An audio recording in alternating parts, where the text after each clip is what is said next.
In this video, I will show you how to make a QR code for customers to get Google reviews. So to get started, go ahead and open Google My Business account and then click on Read Reviews under this.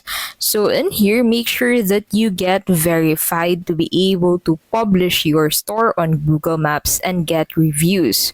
So once you have verified your account, you'll be able to get a link to where your users or customers can give a review about your store. So for example, this is the link. So I'll need to copy that and then head over into my QR code generator application. So I'll use Adobe Express and then under this, click on Generate QR Code under the quick editing tools. So in here, you'll need to simply paste the link to get reviews, and then in here you can select the color of the QR code along with the style of the dots, marker border, and marker center. And then after that, since what you want to do with this is to post this into your social media accounts to get reviews for your Google Maps or Google Business account, you just need to select from the templates that you can find below that. So in here, you can simply select a template that you want to use for your social media post and then click on that, and then you can go ahead and edit that further on the editor page. And that's basically how you can make a QR code for customers to get Google reviews.